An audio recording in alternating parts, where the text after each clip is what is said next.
Friends எல்லோருக்கும் வணக்கம். இப்போ பார்த்தீங்கன்னா நைட்டு 9 மணி. எனக்கு எங்கள் அப்பா ஞாபகம் வந்துருச்சு. என்னென்னா எங்கள் அப்பா நானுமே அப்போல்லாம் வந்துங்க ஃபேனு இருக்காது. லைட்டு மட்டும் இருக்குது. ஃபேனுலாம் அரிதாக இருக்குது. அப்போ என்ன பண்ணுவோம், அந்த காட்டு பகுதியில் வந்து போய் அங்கே பகல்லையே எல்லாம் அந்த இடமெல்லாம் சுத்தம் பண்ணி, நாங்கள் நைட்டு பாய், தலகாணி, பெட்ஷீட் எல்லாம் எடுத்துகிட்டு போய் விரிச்சுட்டு காட்டு பக்கம் போய் படுத்து தூங்கிட்டு காலையில் வருவோங்க. எங்க அம்மா வரமாட்டாங்க. அப்ப வந்து ஃபேன் இல்ல. உப்பச காலத்துக்கு நான் சொல்றேன். அப்புறம் கொசுவும் கடிக்குங்க. நாங்க வந்து எருமை வளர்த்துட்டு இருந்தனால கொசுவும் கடிக்குங்க. அப்ப வந்து நாங்க வந்து காட்டு பகுதியில போயி நானு, என் தம்பி, எங்க அக்கா எல்லாம் போயி காட்டு பகுதியில போய் பாய விரிச்சு, நைட்டே சுத்தம் பண்ணியிருப்போம். விரிச்சுட்டு வந்து படுத்து தூங்கிட்டு இருப்போம். ஒரு நாள் இப்படித்தான் நானு, எங்க அப்பா, எங்க அக்கா எல்லாம் என் தம்பி எல்லாமே ஒரு காட்டு பகுதிக்கு போனோங்க. போயிட்டு நானு அப்ப சின்ன பையன் தானே, அப்புறம் எல்லாம் எங்க அப்பாலாம் படுத்துட்டாரு. நான் உட்காந்துட்டே இருந்தேன். என் கண்ணுக்கு பார்த்தீங்கன்னா, இருட்டுல வந்து ஒரு உருவம் மாரி தெரிஞ்சுச்சு. நான் என்னடா உருவம் மாரி தெரியுது அப்படின்னு நெனச்சுட்டு இருந்தேன். அப்புறம் எனக்கு பயமா இருக்கு. தூக்கமே வரல. அதையவே பார்த்து பயந்துட்டு இருந்தேன். கருப்பா ஒரு உருவம் வந்து உட்காந்துருக்க மாரி தெரிஞ்சுச்சு. அப்புறம் சரின்ட்டு எங்க அப்பா வந்து, "என்னடா ஏன் தூங்கல சாமி?" அப்படிங்கும்போது, "அப்பா அங்க ஒரு உருவம் உட்காந்துருக்குப்பா, நின்னுட்டு இருக்குது. எனக்கு பயமா இருக்குப்பா.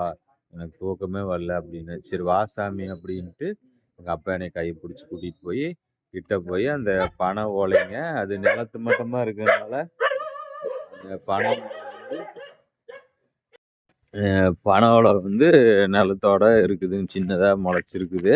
அப்புறம் அந்த ஓலை தான் அப்படி இருட்டுக்கு வந்து நம்மளுக்கு அது ஒரு பயமா, ஒரு கருப்பா, ஒரு உருவம் மாரி நின்றுருந்துச்சு. அதை பார்த்து நான் பயந்துட்டேன். எங்க அப்பா கூட்டிட்டு போய், "அது இதுதான் சாமி" அப்படின்னு சொன்னனால, நான் வந்து பயத்துலருந்து மீண்டு வந்தேன். அதாவது "அரண்டவன் கண்ணுக்கு இருண்டதெல்லாம் பேய்ன்னு" சொல்லுவாங்க.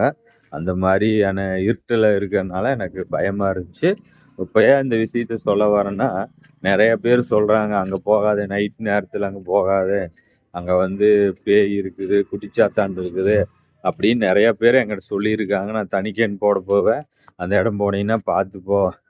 அந்த இடத்துல ஒரு கருப்பா உருவம் வருது" அப்படின்னு பயமுறுத்திக்கிட்டே இருக்கிறாங்க. நான் வந்து பயப்படுறதில்ல. இருந்தாலும் பயப்படுறவங்களா இருந்தா கண்டிப்பா அது பயந்துட்டு தான் ஆவாங்க. நான் வந்து சின்ன வயசுல எங்க அப்பா வந்து என்னைய கூட்டிட்டு போய், அந்த மாரி "இது ஒண்ணுமில்ல சாமி, இருட்டுக்கு பார்த்தா பயமா தெரியும். நம்ம பகல்ல இருக்க மாரி தான் இருட்டுலயுமே ராத்திரிக்கு இருக்கு. என்ன நம்ம கண்ணுக்கு வந்து அது புலன்படாது. நம்ம கண்ணுக்கு தெரியாது. அதனால தான் நம்ம இருட்டு நேரத்தில வந்து நம்மளுக்கு ஒரு உருவம் நிக்கிற மாரி நம்மளுக்கு தெரியுது. நம்ம அத பார்த்து பயந்துடக்கூடாது" அப்படின்னு எங்க அப்பா அப்ப வந்து எனக்கு சொன்னாருங்க.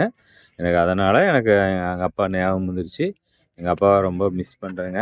எங்க அப்பா வந்து குடிக்காத இருந்தாருன்னா, கண்டிப்பா இன்னுமே உயிரோட இருந்திருப்பாரு.